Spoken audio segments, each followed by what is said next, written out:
కొబ్బరి చిప్పల నుంచి కొబ్బరిని సపరేట్ చేయాలంటే చాలా ఇబ్బంది పడతాం కదండి. ఇలా మనము కొబ్బరి చిప్పను డీప్ ఫ్రిడ్జ్లో ఒక రోజంతా కానీ లేదా 12 అవర్స్ పాటు అలాగే పెట్టేసి మనకి కావాలన్నప్పుడు తీసుకున్నాం అనుకోండి, ఇలా కొబ్బరి చిప్ప నుంచి కొద్దిగా సపరేట్ అవుతుంది. ఆ తర్వాత మనము ఇలా ఈజీగా నైఫ్ని అటు ఇటు తిప్పుతూ ఇలా కొబ్బరి చిప్ప నుంచి ఈజీగా సపరేట్ చేయవచ్చు. దీనికోసం చాలామంది కొబ్బరి చిప్పను స్టవ్ పైన పెట్టి వేడి చేసి తీస్తారు కదండి. అలాంటి దానికంటే ఈ టిప్ అయితే చాలా బెస్ట్గా ఉంటుంది. ఈ దారపు రీల్స్ అన్నిటినీ మనము ఒక బాక్స్లో వేసుకున్నా కూడా దాని కొన భాగం అనేది వేరొక రీల్కి చుట్టుకొని చిక్కుబడిపోతుందండి. దీనివల్ల దారం అనేది కూడా వేస్ట్ అయిపోతుంది కదా. ఖాళీ అయిన దారపు రీల్ని పడేయకుండా ఇలా సీజర్తో మనము ఈ దారపు రీల్ని కొద్దిగా కట్ చేసుకోవాలి. ఇలా కట్ చేసుకున్న ఈ భాగాన్ని తీసుకొని మధ్యలో మనము మరొకసారి కట్ చేసుకున్నాం అనుకోండి, ఇలా ఓపెన్ అవుతుంది కదా. ఇప్పుడు దీన్ని ఇలా దారపు రీల్ మధ్యలో పెట్టేసామనుకోండి, ఆ దారపు రీల్ కొన భాగం అనేది బయటకి రాకుండా ఉండటమే కాకుండా చిక్కుపడిపోకుండా ఇలా నీట్గా ఉంటాయి. మళ్ళీ ఎప్పుడు కావాలంటే అప్పుడు ఈజీగా తీసుకోవచ్చు. అంతేకాకుండా ప్లాస్టర్ అయిపోయిన తర్వాత పడేసాం కదండి, దీన్ని కూడా అస్సలు పడేయద్దండి. ఇలా సిల్క్ దారాలు ఉంటాయి కదండి, దీని దారం అయితే ఇంకా సిల్క్గా ఉండటం వలన దాని కొన భాగం అనేది పూర్తిగా బయటకు వచ్చేస్తుంది. అది రాకుండా ఉండాలంటే ఇలా అయిపోయిన ప్లాస్టర్ని పెట్టేసామనుకోండి, దారం అనేది చిక్కుబడిపోకుండా ఇలా దారపు రీల్స్ అనేవి అన్నీ నీట్గా కనబడతాయి. పెన్ అయిపోయిన తర్వాత క్యాప్ని పడేయకుండా దీనికి డబుల్ గమ్ టేప్ని అతికించేసేయండి. ఈ పెన్ క్యాప్ని మనము హాల్లో కానీ కిచెన్లో కానీ ఎక్కడైనా పెట్టుకోవచ్చండి. నేనైతే ఇక్కడ ఇలా బీరువాలో ఈ పెన్ క్యాప్ని అతికించేసి కీస్ని కూడా దీనికి వేసుకున్నానండి. మనకి ఎప్పుడు కావాలంటే అప్పుడు ఈజీగా కనబడతాయి. ఇంటి ముందట ముగ్గు వేయడానికి మనము ఏదైనా ఒక బౌల్ని యూజ్ చేస్తాం, కానీ దానికంటే ఇలా ఖాళీ అయిన కొబ్బరి చిప్పలు ఉంటుంది కదండి, దాంట్లో మనము ఇలా ముగ్గు పిండిని తీసుకొని రోజు ఇంటి ముందట ముగ్గు వేయడానికి ఇలాంటి కొబ్బరి చిప్పలు అనేవి చాలా బాగా యూజ్ అవుతాయి. చినిగిపోయిన పాత షర్ట్స్ ఉంటాయి కదండి, దాన్ని వేస్ట్ అని పడేసాం, కానీ ఇలా ఇంట్లోకి యూజ్ చేసుకున్నాం అనుకోండి, ఇంట్లో అందరూ మెచ్చుకోకుండా ఉండరు. ఇలా షర్ట్స్కి ముందుగా మనము అన్ని బటన్స్ని పెట్టేసిన తర్వాత సీజర్ని తీసుకొని ఈ హ్యాండ్స్ కింది భాగం నుంచి కట్ చేసుకోవాలి. అయితే అంతకు ముందుగా మనము ఈ హ్యాండ్స్ని కూడా ఇలా రెండు వైపులో ఉన్న వాటిని కూడా కట్ చేసుకోండి. ఇప్పుడు హ్యాండ్స్ కట్ చేసుకున్న తర్వాత మళ్ళీ మెడ భాగం ఉంటుంది కదండి, ఆ నెక్ భాగాన్ని కూడా ఇలా కరెక్ట్గా చూసి ఎక్కడి వరకు ఉందో అక్కడి వరకు పూర్తిగా కట్ చేసుకోవాలి. ఇలా నెక్ భాగాన్ని కట్ చేసుకున్నాక మీకు కరెక్ట్గా లెవెల్గా రావాలంటే కూడా మరొకసారి ఇలా పూర్తిగా కట్ చేసుకోండి. ఆ తర్వాత షర్ట్ కింది భాగం ఉంటుంది కదండి, ఇలా ఓపెన్ ఉంది కదా, మనము మిషన్ మీద కానీ సీజర్ మీద కానీ స్టిచ్చింగ్ వేసుకోవాలి. అలాగే నేను పైన కూడా స్టిచ్చింగ్ వేసేసానండి. నెక్ భాగం కట్ చేసాం కదా, ఆ రెండిటికి ఇలా ఓపెన్ ఉన్న దాన్ని పూర్తిగా ఇలా స్టిచ్చింగ్ వేసుకోవాలి. ఇప్పుడు ఈ షర్ట్ అనేది ఎక్కడో ఓపెన్ లేదు కదండి, మనం తీయడానికి ఇలా బటన్స్ని ఓపెన్ చేసామనుకోండి, అది పూర్తిగా ఓపెన్ అవుతుంది. ఇప్పుడు ఇలా రివర్స్లో తీసి మనము దీంట్లో దిండును పెట్టేసామనుకోండి, చూడడానికి కూడా చాలా నీట్గా కనబడుతుంది. ఇలా పాత షర్ట్స్ అనేవి పాడవకుండా ఇంట్లోకి యూజ్ చేసుకోవచ్చు. పిల్ల కవర్స్ని మనము బయట కొన్నా కూడా అవి చాలా పల్చగా ఉంటాయి, కానీ ఇలా షర్ట్స్ అనేవి మందంగా ఉండటం వలన మనము కొన్ని ఏండ్ల వరకు కూడా వీటిని యూజ్ చేసుకోవచ్చు. ఈ బటన్స్ అన్నీ పెట్టేసిన తర్వాత ఇలా మనకి పిల్లో కవర్ అనేది రెడీ అయిపోతుందండి. ఇలా ఇంట్లో ఎన్ని రకాల షర్ట్స్ ఉన్నా కూడా మనము పాడేయకుండా ఇలా ఇంట్లోకి చాలా రకాలుగా యూజ్ చేసుకోవచ్చు. అంతే కదండి, ఈ షర్ట్ కట్ చేసినప్పుడు ఇలా హ్యాండ్స్ని కూడా కట్ చేసాం కదా, దాంట్లో ఒక హ్యాండ్ని ఇలా కట్ చేసుకొని కొబ్బరి చీపురు కట్టకు కట్ చేసుకున్న ఈ షర్ట్ హ్యాండ్స్ని పెట్టేసామనుకోండి, మనము పట్టుకోవడానికి చాలా గ్రిప్గా ఉంటుంది. కొబ్బరి చీపురు కట్ట మన చేతికి తగలకుండా ఇలా ఎంతసేపు క్లీన్ చేసుకున్నా కూడా మనకి చేతులు అనేవి నొప్పి పెట్టకుండా ఉంటాయి. ఇంకొక షర్ట్ హ్యాండ్ని తీసుకున్నానండి, దానికి ఇలా కింది వైపున ఓపెన్ ఉంటుంది కదా, దాన్ని ఇలా స్టిచ్చింగ్ చేసుకున్నాను. మన ఇంట్లో ఉండే అంబ్రెల్లాస్ ఉంటాయి కదండి, మనం వీటిని బయట అలాగే పెట్టేసామనుకోండి డస్ట్ పడుతుంది కదా, ఇలా మనము ఈ హ్యాండ్లో పెట్టేసుకొని పైన ఓపెన్ ఉండకుండా ఒక రబ్బర్ బ్యాండ్ను వేసుకొని ఏదైనా మేకు కానీ హ్యాంగర్కి వేసామనుకోండి, మళ్ళీ వర్షాకాలం వచ్చే వరకు కూడా ఈ అంబ్రెల్లాకు డస్ట్ పడకుండా ఇలా నీట్గా పెట్టుకోవచ్చు. స్కూల్కి వెళ్ళే పిల్లల సాక్సులు కానీ ఆఫీస్కి వెళ్ళే సాక్సులు ఉంటాయి కదండి, అన్నిటినీ మనము వాషింగ్ మిషన్లో ఒకేసారి వేసామనుకోండి వెతకాల్సిన పని కూడా ఉంటుంది కదా. కూరగాయల కానీ ఫ్రూట్స్కు వచ్చే నెట్ ఉంటుంది కదండి, దాంట్లో ఈ సాక్సులన్నిటినీ కూడా ముడివేసి మనం వాషింగ్ మిషన్లో వేసేస్తామనుకోండి వెతకాల్సిన పని కూడా ఉండదు. ఆరబెట్టేటప్పుడు కూడా మన పని అనేది చాలా ఈజీ అయిపోతుంది. మన ఇంట్లో ఇలాంటి ఒక దువ్వెన డబుల్ గమ్ ప్లాస్టర్ ఉంటే అయిపోతుందండి. మన పని కూడా చాలా సులువైపోతుంది. ఇలా కొద్దిగా డబుల్ గమ్ టేప్ని ఈ దువ్వెనకు ఇలా అతికించేసి మన ఇంట్లో ఉండే విండోస్ని కానీ ఎక్కడైనా వెంట్రుకలు కానీ డస్ట్ అనేది ఎక్కువగా పడినప్పుడు ఇలా దువ్వెన సహాయంతో క్లీన్ చేసుకోవచ్చు. దీనికోసం మనము ఏదైనా క్లాత్తో క్లీన్ చేసి మళ్ళీ ఆ క్లాత్ని వాష్ చేయాల్సిన పని కూడా ఉంటుంది కదా, అలాంటి పని కూడా ఏది ఉండకూడదు అంటే ఇలా దువ్వెనకి ప్లాస్టర్ వేసి విండోస్ని స్లైడింగ్ డోర్స్ని క్లీన్ చేసుకున్నాం అనుకోండి మన పని అనేది చిటికలో అయిపోతుంది. ఇంట్లో ఎక్కడ డస్ట్ కనిపించినా కూడా ఈ టిప్ అనేది చాలా బాగా యూజ్ అవుతుంది. పీలర్తో కానీ నైఫ్తో కానీ ఇలా మధ్యలో వీడియోలో చూపించిన మాదిరిగా ఇలా పూర్తిగా కింది భాగం వరకు కాకుండా కొద్ది భాగంలోనే ఇలా రౌండ్గా హోల్ చేసుకోవాలి. స్వైపర్ స్టిక్ కానీ మాప్ స్టిక్ ఉంటుంది కదండి, పొడవైన స్టిక్ని తీసుకొని ఇలా హోల్ చేసుకున్న దాంట్లో ఈ స్టిక్ని ఇలా గట్టిగా ప్రెస్ చేసామనుకోండి అది ఊడిపోకుండా ఉంటుంది. మన ఇంట్లో ఇలా గోడల పైన వాచ్లు ఉంటాయి కదండి, మనము చైర్ కానీ టేబుల్స్ ఎక్కకుండా ఇలా స్పాంజ్తో క్లీన్ చేసామనుకోండి మనము తక్కువ టైంలో ఎన్ని పనులైనా చేసుకోవచ్చు. చూసారు కదండి, ఇలా కింది నుంచే మనము క్లీన్ చేసుకోవాలంటే ఈ స్పాంజ్ని ఇలా యూజ్ చేసుకోవచ్చు. వాల్కి ఉండే ఫోటో ఫ్రేమ్స్ కానీ కర్టెన్ రాడ్స్ ఉంటాయి కదండి, వాటిని కూడా మనము ఇలా స్పాంజ్తో క్లీన్ చేసుకోవచ్చు. అలాగే మెయిన్ డోర్స్కి ఇలా పైన డస్ట్ ఉంటుంది కదండి, మనం డోర్ని అంటే క్లాత్తో క్లీన్ చేసే పెద్ద పని అనిపిస్తుంది, కానీ ఇలా స్పాంజ్తో క్లీన్ చేశారనుకోండి చాలా త్వరగా పని అయిపోతుంది. ఇంట్లో ఉండే ఇలాంటి ట్యూబ్లెట్స్ని కానీ ఫ్యాన్ని కూడా మనము ఇలా క్లీన్ చేసుకోవచ్చండి. చూసారండి, ఒక 10 రూపాయల డస్టర్ అనేది మనకి ఇంట్లోకి ఎన్నో రకాలుగా యూజ్ అవుతుంది. ఇంట్లో ఎన్ని ఫ్యాన్స్ ఉన్నా సరేనండి ఇలా నీట్గా చేసుకోవచ్చు. అంతేకాదండి, పైన కబోర్డ్స్ ఉంటాయి కదా, వాటిని కూడా మనము ఏదైనా స్టూల్ని కానీ నిచ్చెనని కానీ యూజ్ చేస్తాం కదా, అలాంటిది అవసరం లేకుండా ఇలా స్పాంజ్కి ఏదైనా లిక్విడ్ని వేసి కబోర్డ్స్ని కూడా క్లీన్ చేసుకోవచ్చు. ఇలా క్లీన్ చేయడం వలన డస్టర్ అనేది ఎంత నల్లగా మారిందో దీన్ని మళ్ళీ మనము వాటర్తో క్లీన్ చేసి కూడా యూజ్ చేసుకోవచ్చు. మిగిలిన డస్టర్ని ఇలా చిన్నగా కట్ చేసుకున్నాక సైడ్లో కూడా ఇలా నైఫ్తో ఘాట్లు పెట్టామనుకోండి ఇలా ఓపెన్ అవుతుంది. ఇప్పుడు మన ఇంట్లో ఉండే సబ్బు తుణుకలు ఉంటాయి కదా, వాటిని వేస్ట్గా పారేసాం కానీ ఇలా స్పాంజ్ మధ్యలో పెట్టేసేయండి. ఆ తర్వాత మనము హ్యాండ్ వాష్కి కానీ లేదా ఎక్కడికైనా బయటకి తీసుకెళ్ళడానికి మనము ఇలాంటి సబ్బు తుణుకలను యూజ్ చేసామనుకోండి వాటర్ అనేది పూర్తిగా పీల్చేస్తుంది. అంతేకాకుండా ఇలాంటి స్పాంజ్ దాంతో మనము పిల్లలకు సోప్ రాయడానికి కూడా చాలా బాగా యూజ్ అవుతుందండి.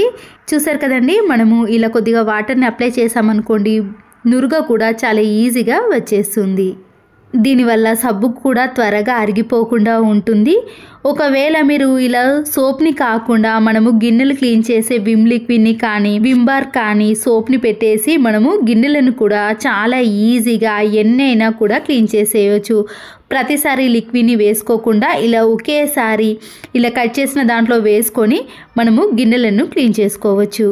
మిగిలిన స్పాంజ్ ఉంది కదండి, దాన్ని తీసుకొని ఇలా వీడియోలో చూపించిన మాదిరిగా కొద్దిగా కట్ చేసుకోండి. ఇలా కట్ చేసుకున్న దాంట్లో రెండింటిని కూడా సమభాగాలుగా కట్ చేసుకోవాలి. పీలర్ కానీ నైఫ్ను తీసుకొని ఇలా స్పాంజ్కి మధ్యలో చిన్న హోల్ అనేది చేసుకోవాలి. చపాతీలు పుల్కాలు చేసే చిమ్మట ఉంటుంది కదండి, దాన్ని తీసుకొని ఇలా హోల్ చేసుకున్న ఈ స్పాంజ్ని ఇందులో పెట్టేసేయండి. ఇప్పుడు దీంతో మనము విండోస్ని చాలా ఈజీ ప్రాసెస్లో క్లీన్ చేసుకోవచ్చండి.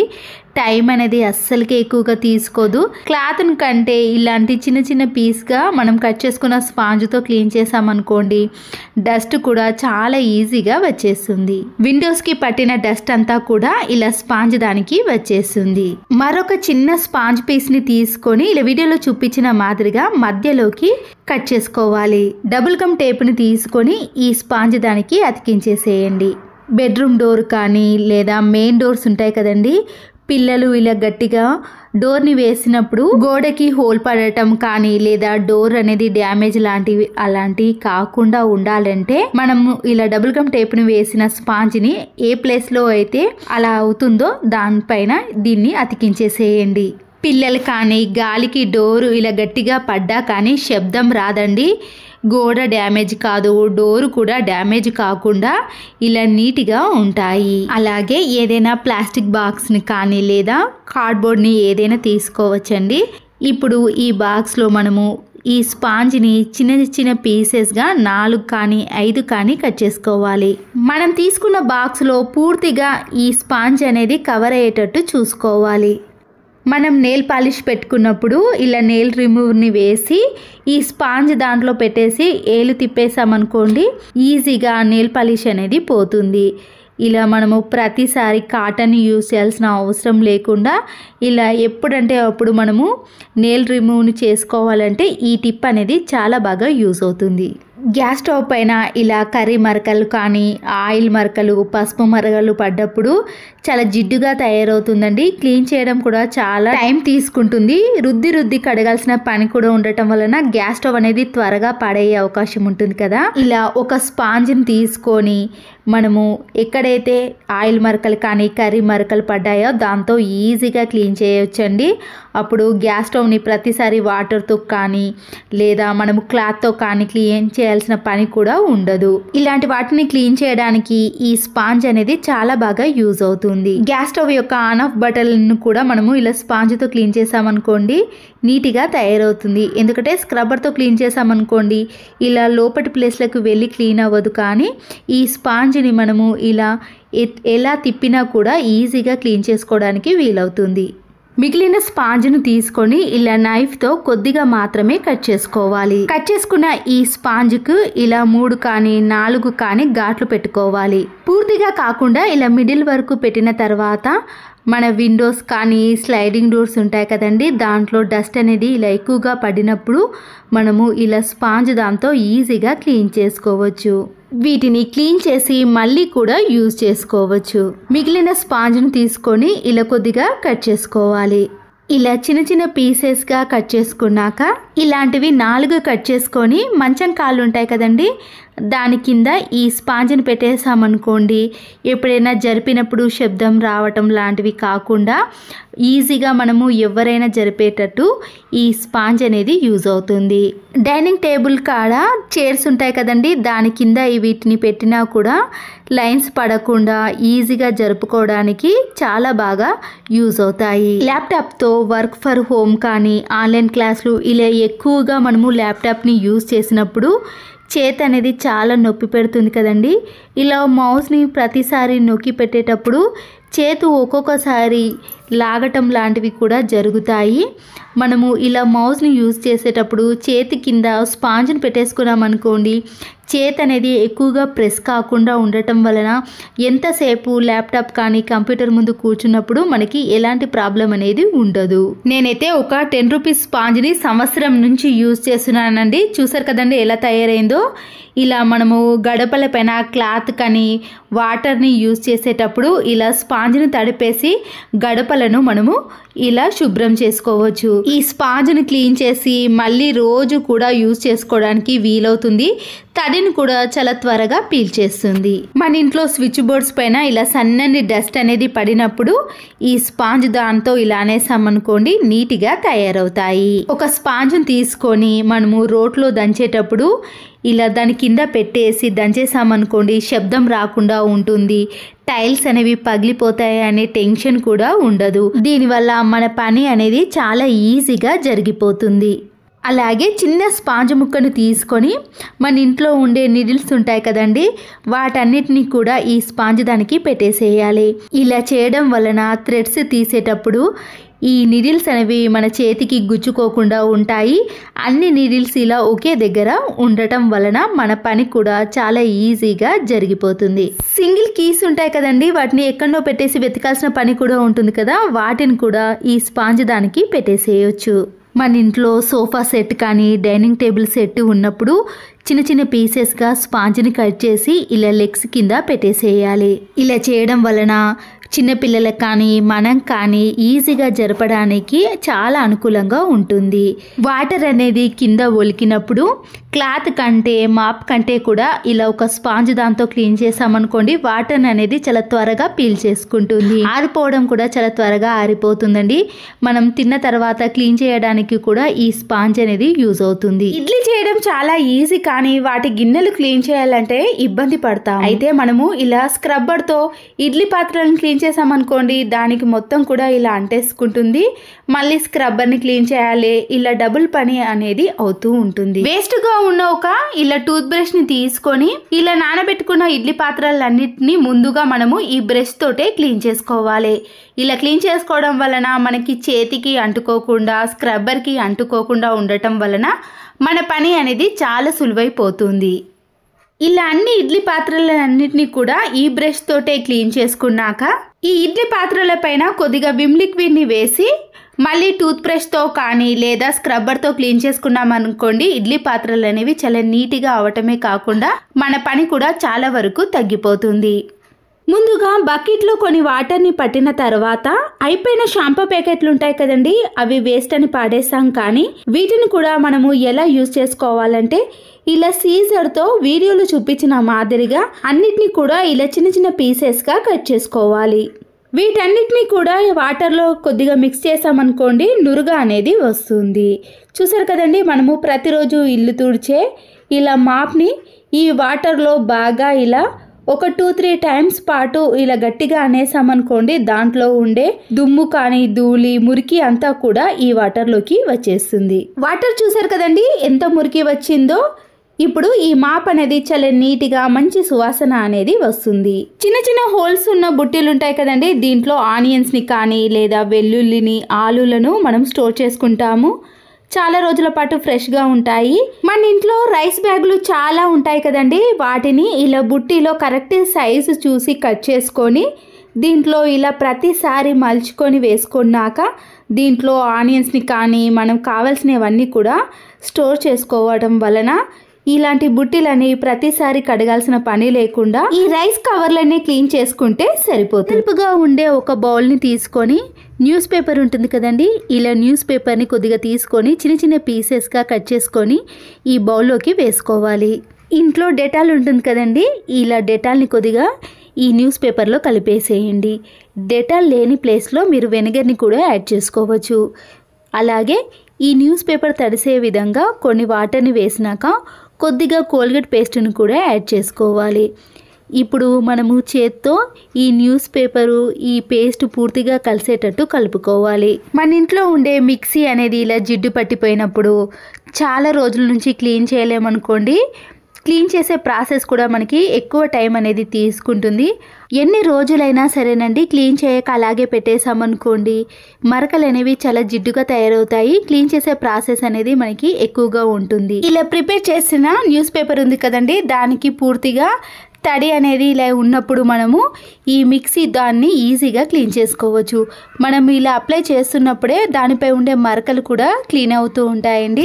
ఎన్ని రోజులదైనా సరేనండి జిడ్డు పట్టిన దాన్ని క్లీన్ చేసుకోవాలంటే ఈ ప్రాసెస్లో ఒక్కసారి క్లీన్ చేసుకొని చూడండి. ఈ గ్రైండర్ లోపట మనము ఇలా బ్రష్తో క్లీన్ చేసుకున్నాం అనుకోండి దాంట్లో ఉండే ఈ జిడ్డు మరకలు అనేవి పూర్తిగా తొలగిపోతాయి. ఇలా న్యూస్ పేపర్తో ఉన్న వాటర్నంతా కూడా అందులో వేసి ఇలా బ్రష్తో క్లీన్ చేసుకోవాలి. తర్వాత మనము ఒక పొడి క్లాత్ని తీసుకొని ఈ మిక్సీ మొత్తాన్ని కూడా ఇలా నీట్గా తుడుచుకోవాలి. ఎక్కడ తడి లేకుండా చూసుకోండి. ఈ మిక్సీ యొక్క లోపట మనము క్లాత్ అంత నీట్గా తుడుచుకోలేనప్పుడు ఇలా ఏదైనా నైఫ్ని కానీ సీజర్ని పెట్టి ఇలా మిక్సీ జార్ని మొత్తం కూడా క్లీన్ చేసుకోవచ్చు. ఒక న్యూస్ పేపర్ని తీసుకొని ఇలా 2-3 మడతలుగా మలుచుకున్నాక ఇలా చిన్న చిన్న స్పేస్లో ఉంటుంది కదండి దాన్ని మనము బ్రష్తో కానీ స్క్రబ్బర్తో క్లీన్ చేసుకోలేం కాబట్టి ఇలా న్యూస్ పేపర్ని మలుచుకొని ఇలాంటి స్పేస్లో కూడా మనము నీట్గా తుడుచుకోవాలి. లేదంటే ఇయర్ బడ్ ఉంటుంది కదండి దాంతోటైనా క్లీన్ చేసుకోవచ్చు. చూసారు కదండి ఎంత జిడ్డు పట్టిన మిక్సీనైనా ఎలాంటి మరకలైనా తొలగిపోవాలి అంటే ఈ పద్ధతిలో క్లీన్ చేసుకున్నామనుకోండి ఈ మిక్సీ అనేది మళ్ళీ ఎప్పటి దానిలా కొత్త దానిలా కనిపిస్తుంది.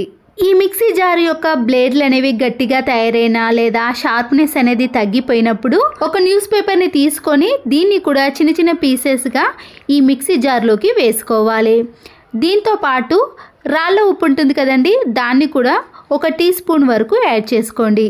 ఇలా ఒక 2 ట్రిప్పులు పట్టేసామనుకోండి, దాంట్లో ఉండే రాళ్ళ ఉప్పు అలాగే పేపర్ అనేది ఇలా సన్నగా తయారవుతుంది. దీనివల్ల మిక్సీ జార్ యొక్క బ్లేడ్లు అనేవి మళ్ళీ షార్ప్నెస్లోకి వస్తాయి. దీంట్లో మనము ఏది వేసి మిక్సీ పట్టుకున్నా కూడా చాలా త్వరగా గ్రైండర్ అవుతుంది. ఇంట్లో కుళ్ళిపోయిన నిమ్మకాయలు కానీ పండుబారిన నిమ్మకాయలు అనేవి వేస్ట్గా ఉన్నప్పుడు వీటిని ఇలా చిన్న చిన్న పీసెస్గా కట్ చేసుకోవాలి. ప్లాస్టిక్ బాక్స్లోకి ఈ నిమ్మకాయ రసాన్ని అంతా కూడా వేసేసుకోండి. ఇలా తీసిన రసంలోకి మనము 1 టీ స్పూన్ వరకు బేకింగ్ సోడాను కూడా వేసుకోండి. 1/2 టీ గ్లాస్ వరకు వాటర్ని కూడా యాడ్ చేసినాక వైట్ వెనిగర్ని ఒక 5-6 డ్రాప్స్ వరకు వేసుకోవాలి. ఇలా ప్రిపేర్ చేసిన దాన్ని యూజ్ చేసుకోవడమే కాకుండా రసం తీసిన తొక్కలను కూడా మళ్ళీ యూజ్ చేసుకోవచ్చు. ఇంట్లో ఇలా బండెడ్ గిన్నెలు ఉన్నా సరేనండి, సర్ఫును కానీ సబ్బును యూజ్ చేయకుండానే ఇలా ప్రిపేర్ చేసిన దాంతో క్లీన్ చేసుకున్నాం అనుకోండి, ఎలాంటి బ్యాడ్ స్మెల్ రాకుండా గిన్నెలన్నీ కూడా నీట్గా షైనింగ్లోకి వస్తాయి. ఈ గిన్నెను నేను సోప్తో క్లీన్ చేశానండి. ఇక్కడ తెల్ల తెల్లగా మరకలు అలాగే ఇలా నీటి మరకలు అనేవి ఎక్కువగా ఏర్పడ్డాయి కదా. ఇలా తయారు చేసుకున్న దానితో క్లీన్ చేసుకొని చూడండి, గిన్నెల పైన తెల్లటి మరకలు కానీ ఎలాంటి నీచు వాసన కానీ రాకుండా గిన్నెలు అనేవి ఎప్పుడు చూసినా కూడా తలతల మెరిసిపోతాయి. గిన్నెల సోప్ అనేది అయిపోయినప్పుడు ఇలా ఇంట్లోనే మనము ఈ లిక్విడ్ని తయారు చేసుకొని ఇలా చిటికలో మనము బండెడ్ గిన్నెలైనా క్లీన్ చేసుకోవచ్చు. క్లీన్ చేసుకోవడం కూడా చాలా సులువైపోతుందండి. సోప్తో క్లీన్ చేసిన దానికి ఇలా మనం తయారు చేసుకున్న దానికి చాలా తేడా అనేది కనబడుతుంది. అవైతే ఇలా గిన్నెలు క్లీన్ చేసినప్పుడు తెల్లగా మరకలు ఏర్పడతాయి, కానీ ఇలా నిమ్మరసంతో క్లీన్ చేసుకున్నారనుకోండి గిన్నెలు అనేవి నీట్గా కనబడతాయి. చూసారు కదండి, మనము అన్ని గిన్నెలు క్లీన్ చేసుకున్నా కూడా లిక్విడ్ అనేది ఇంకా మిగిలి ఉంది. మనము ఇలా ఒక 1 వీక్ వరకు కూడా ఈ లిక్విడ్ తోటే క్లీన్ చేసుకోవడానికి వీలవుతుంది. నిమ్మ తొక్కలు మిగిలే ఉన్నాయి కదండి, దాన్ని కూడా మనం వేస్ట్ చేయకుండా ఇంట్లోకి చాలా రకాలుగా యూజ్ చేసుకోవచ్చు. ఇలా వాటర్ని కొద్దిగా వేడి చేసిన తర్వాత ఈ నిమ్మ తొక్కలన్నిటిని కూడా వేసేయండి. 1/2 టీ స్పూన్ వరకు విమ్ లిక్విడ్ని అలాగే 1.5 టీ స్పూన్ వరకు సాల్ట్ని వేయండి. ఈ వాటర్ అనేది ఇలా ఒక పొంగు వచ్చేంత వరకు వేడి చేసిన తర్వాత స్టవ్ని ఆఫ్ చేసుకోవాలి. ఇలా వేడిగా ఉన్నప్పుడే మనము వాటర్ బాటిల్స్ ఉంటాయి కదండి, పిల్లల లంచ్ బాక్స్ తీసుకెళ్లే వాటర్ బాటిల్స్ కానీ ఫ్రిడ్జ్లో పెట్టుకునే ఈ వాటర్ బాటిల్స్ని అన్నిటినీ కూడా ఇలా కొద్దిగా మనం ప్రిపేర్ చేసిన ఈ వాటర్ని అంతా కూడా ఈ బాటిల్లో వేసి ఇలా ఒక 2-3 సార్లు షేక్ చేసామనుకోండి, బాటిల్లో వచ్చే బ్యాడ్ స్మెల్ పోవటమే కాకుండా ఈ వాటర్ బాటిల్స్ కూడా చాలా ఫ్రెష్గా తయారవుతాయి. ఒక పొడి క్లాత్ని తీసుకొని ఇలా ప్రిపేర్ చేసిన వాటర్ని ఈ క్లాత్ పైన కొద్దిగా వేసుకున్నాక మన ఇంట్లో ఉండే ఫ్రిడ్జ్ డోర్ ఉంటుంది కదండి, స్విచ్ ఆఫ్ చేసి బయట ఉన్న ఫ్రిడ్జ్ డోర్ని అంతా కూడా క్లీన్ చేసుకోవాలి. ఇలా క్లీన్ చేసుకోవడం వలన ఫ్రిడ్జ్ డోర్ అనేది మళ్ళీ కొత్త దానిలా నీట్గా కనబడుతుంది. టైల్స్ పైన ఇలా గట్టిగా అతుక్కుపోయిన మరకలు ఉంటాయి కదండి, మనము ఇలా ప్రిపేర్ చేసిన వాటర్ని వేసి ఏదైనా క్లాత్తో క్లీన్ చేసుకున్నాం అనుకోండి, ఆ మరకలు అనేవి ఇలా ఇట్టే తొలగిపోతాయి. ఫ్లోర్ని క్లీన్ చేసేటప్పుడు ఇలా నిమ్మరసంను పసుపును సాల్ట్ను వేసి క్లీన్ చేసుకున్నాం అనుకోండి, టైల్స్ అనేవి నీట్గా కనబడతాయి. వాటర్ క్యాన్స్ కూడా ఇలా పాకురుగా జిడ్డుగా తయారైనప్పుడు ఇలా ప్రిపేర్ చేసిన వాటర్ని ఈ వాటర్ క్యాన్ లోపల వేసేయాలి. దీంతో పాటు 2 నిమ్మ తొక్కలను కూడా ఈ వాటర్ క్యాన్లో వేసి క్యాప్ను పెట్టేసి 2-3 సార్లు బాగా షేక్ చేయాలి. మరోసారి ఫ్రెష్ వాటర్తో క్లీన్ చేసుకున్నాం అనుకోండి, వాటర్ క్యాన్ లోపల ఉండే జిడ్డు అనేది పూర్తిగా తొలగిపోతుంది. ఈ వాటర్ని మనము జాలి ద్వారా కూడా సపరేట్ అన్న చేసుకొని లేదా ఇలా డైరెక్ట్గా నిమ్మ తొక్కలు లేకుండా ఈ వాటర్ని మాత్రమే వాష్రూమ్లో వేసుకోవాలి. వాష్రూమ్ ఏదైనా బ్యాడ్ స్మెల్ వచ్చినా కానీ జిడ్డుగా తయారైనప్పుడు మనము బ్రష్తో క్లీన్ చేసుకున్నాం అనుకోండి, వాష్రూమ్ కూడా చాలా నీట్గా కనబడుతుంది. వాష్రూమ్ని క్లీన్ చేయడానికి ఎప్పుడు హార్పిక్ లాంటి కెమికల్స్నే యూజ్ చేయడం కంటే ఇలా ఇంట్లో ఉండే వాటితో కూడా ఈజీగా క్లీన్ చేసుకోవచ్చు. చూసారు కదండి, వాష్రూమ్ కూడా చాలా నీట్గా క్లీన్గా కనబడుతుంది కదా. ఈ యూస్ఫుల్ టిప్స్ మీకు నచ్చినట్లయితే తప్పకుండా ఒక లైక్ చేసి మీ ఫ్రెండ్స్కి కానీ రిలేటివ్స్కి షేర్ చేయండి. మరో వీడియోతో మళ్ళీ కలుద్దాం. Thanks for watching.